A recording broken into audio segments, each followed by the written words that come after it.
அன்பே சிவாம் அன்பு வணக்கங்கள். ஹாய் ஃப்ரெண்ட்ஸ், எல்லாருக்கும் வணக்கம். அழகான ஒரு மாலை நேரம் அப்படிங்கிறது மணி 10 ஆயிடுச்சுங்க. டின்னர் செய்யணும், யாரும் இல்லை. ஸோ நம்ம பேச்சுலர் லைஃப்பில் நம்ம ஏதாவது செய்யலாம் அப்படின்னு சொல்லிட்டு அப்பப்போ ஏதாவது செஞ்சு அலப்பறை பண்ணுவோம். இன்றைக்கி ஏதாவது சிம்பிளாக பண்ணலாம் அப்படின்னு யோசிச்சுட்ருக்கோம். பெரிய இன்க்ரீடியன்ட்ஸ் எதுவும் இல்லைங்க, சிம்பிளாக இருக்கிறத வச்சு பண்ண போகிறோம். கடைக்கு போனாலும் தூரம். ஸோ சப்பாத்தி செய்யலாம் அப்படின்னா அது கொஞ்சம் போரிங்காக இருக்குது. அதனால கொஞ்சம் கோதுமை மாவு இருக்குது. இதில் வந்து புட்டு மாதிரி அப்படி செய்யலாம் அப்படின்னு யோசிச்சு ஐடியா பண்ணேன். இதெல்லாம் நிறைய செஞ்சுருப்பீங்க, இருந்தாலும் என்னுடைய அனுபவத்தையும் நான் உங்களோட அப்படியே ஷேர் பண்ணுறேன். பாருங்கள், மாவு இந்த அளவுக்கு கோதுமை மாவு வந்து இப்படி உதிரியாக வர மாதிரி லைட்டாக தண்ணி ஊற்றி ஒரு செமி லெவலில் அப்படி உதிரியாக வர மாதிரி போட்டிருக்கோம். சரிங்களா? போட்டு தென் இட்லி சட்டி அது இதெல்லாம் வாஷ் பண்ணணும். அதனால் வந்து நான் அது இட்லி சட்டியோட பிளேட் இருக்கு இல்லையா, அதெல்லாம் வாஷ் பண்ண சோம்பேறித்தனப்பட்டுட்டு பாருங்கள், இது மாதிரி தண்ணி வந்து பாயில் பண்ணியிருக்கேன். சரிங்களா? நல்லா ஆவி வந்துட்டுருக்கு, ஆவி பறந்துட்டுருக்கு. தென் என்ன பண்ண போகிறோம் அப்படின்னா பாருங்கள், இதுக்கான மூடி இங்கே இருக்குது. ஓகேங்களா? ஸோ என்ன பண்ணுறோம் அப்படின்னா பாருங்கள், இந்த ஒரு பாத்திரம் இருக்குங்க, ஒரு பேஷன் மாதிரி ஒரு பாத்திரம். ஸோ இது கீழே வந்து இந்த மாதிரி ஹோல்ஸ் இருக்குது, பார்க்குறீங்க இல்லையா? ஸோ இது வழியாக இப்படி இந்த ஆவி வர மாதிரி இப்படி வச்சுக்கோங்க. சரிங்களா? தண்ணி தேவையான அளவு நல்லா ஊற்றி இருக்கோம். ஸோ அந்த இட்லி துணி இருக்கு இல்லையா, அந்த துணி இப்படி வச்சுட்டோம். ஸோ இந்த ஆவிலே வந்து இது நல்லா வேகிற மாதிரி ஐடியா பண்ணணும்.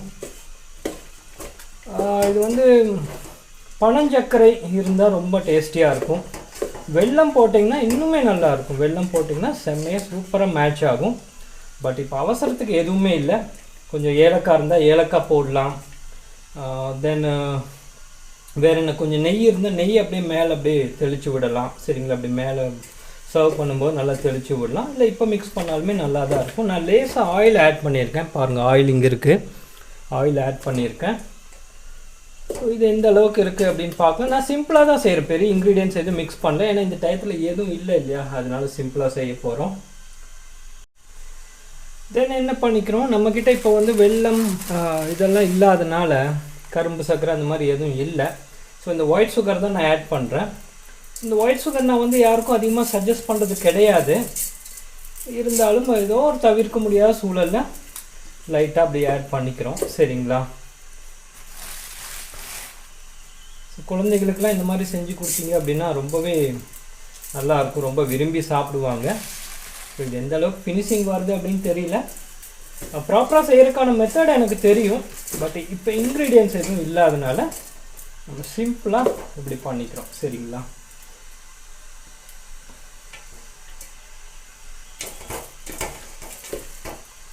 ரொம்ப இது வந்து நீங்கள் இட்லி சட்டியில் போடும்போது ரொம்ப இதாகிடக்கூடாதுங்க. ஒரு மாதிரி கொலக்கட்டை மாதிரிலாம் ரொம்ப இதாகிடுச்சுன்னா உள்ளே வேகிறது கஷ்டம். அதனால சின்ன சின்ன பீசஸாகவே போடுங்க. சரிங்களா? இங்கே பார்க்குறீங்க இல்லையா?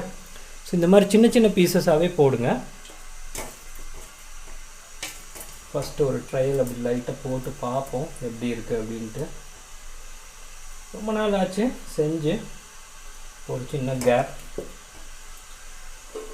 பாருங்கள், இப்படி அப்படியே போட்டுடணும்.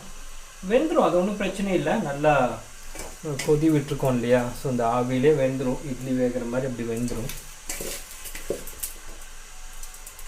ஃபஸ்ட்டு ஒரு ட்ரையலுக்கு இந்த அளவுக்கு போட்டு பார்ப்போம், இது எப்படி எந்த அளவுக்கு வருது அப்படின்னு நம்ம பார்ப்போம். சரிங்களா? நல்லா கொதிச்சிட்ருக்கு. லோ ஃப்ளேமில் வச்சுருக்கோம். இப்போ நல்லா ஹையாக வச்சுக்கலாம். சரிங்களா? சீக்கிரம் நல்லா வெந்து வரட்டும். பாருங்கள், தண்ணி கொதிக்கிற சத்தம் கேட்கும் அப்படின்னு நினைக்கிறேன். ரைட் நவ் நம்ம என்ன பண்ணுறோம், இந்த மூடி இருக்கு இல்லையா, இது வந்து கொஞ்சம் நேரம் அப்படி ஆவியில் வர மாதிரி நல்லா இப்படி மூடி வச்சிடறோம். சரிங்களா? இப்படி மூடிட்டிங்கன்னா நல்லா ஆவி படும். பார்த்திங்கன்னா தெரியும், இங்கெல்லாம் வந்து ப்ரெஷரில் ஆவி நல்லா ரிலீஸ் ஆகும்போது பார்த்திங்கனாலே தெரியும். ஒரு 5-10 நிமிஷம் ஆச்சுன்னா அப்படியே நல்லா வெந்திருக்கும். பார்க்கலாம், கொஞ்சம் நேரம் கழிச்சு ஓப்பன் பண்ணி பார்க்கலாம். ஒரு 3 நிமிஷம் ஆச்சுங்க. ஸோ அப்படி லைட்டாக எடுத்து பார்ப்போம். பாருங்கள், ஆவி பறக்குது. ஸோ ஓரளவுக்கு சின்ன சேஞ்சஸ் வந்திருக்கு, நம்ம பார்க்குறோம். இன்னுமே நல்லா வரட்டும், அப்படியே ஆவியில் நல்லா வேக விடலாம். சரிங்களா? தண்ணி வந்து நல்லா வற்றாமல் பார்த்துக்கோங்க, வற்றி ட்ரை ஆகாமல் பார்த்து. இட்லியெல்லாம் செய்கிறோம் இல்லையா, அதே மாதிரி தாங்க, வேறு ஒன்றும் இல்லை. வடிவேலு வந்து அந்த தக்காளி ஊத்தாப்பத்தில் சொல்லுவார் இல்லையா, அப்படி பரப்பரன்னு மேலே அப்படி தூவி விடுங்க அப்படின்ட்டு. அது மாதிரி அப்படி நம்ம லைட்டாக சுகர் கூட அப்படி மேலே தூவி விட்டுப்போம். சரிங்களா? ஒயிட் சுகர் நான் யாருக்கும் ரெக்கமெண்ட் பண்ணுறது கிடையாது எப்பவும். வேறு வழி இல்லாமல் என்றைக்காவது ஒரு நாள் ரொம்ப ரேர்லியாக சேர்த்திக்கிறேன், அவ்வளோதான். ரொம்ப நாள் ஆச்சு, ஒரு சில நேரம் அப்படி ரேர்லியாக எடுத்துக்கிறோம், அவ்வளோதான்.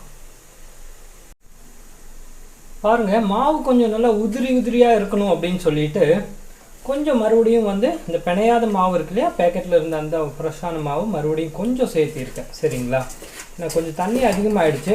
ஏன்னா எனக்கு இடையில தான் ஐடியா வந்துச்சு. ஃபஸ்ட் நான் சப்பாத்தி செய்கிற மாதிரி ஃபஸ்ட் நல்லா தண்ணி ஊற்றிட்டேன். ஸோ இடையில தான் ஐடியா வந்தது. இப்போ நல்லா உதிரியாக நல்லா ஃப்ரீயாக இருக்கிற மாதிரி இந்த பதத்துக்கு நான் கொண்டு வந்துட்டேன். சரிங்களா, ஒரு 5-6 நிமிஷம் ஆயிடுச்சுங்க. ஆவி வந்து அப்படி வெளியே வர்றதை பார்க்குறோம், தெரியுதுங்களா? ஸோ இதை வந்து ஓப்பன் பண்ணி பார்க்கலாம். பாருங்கள், ஆவி அப்படியே பறக்குது. நல்லா நீர் பதமாக ஆயிடுச்சுங்க. நல்லா நீராவியோடு சேர்ந்து இட்லி வேகிற மாதிரி நல்லா நீர் பதமாக ஆயிடுச்சு.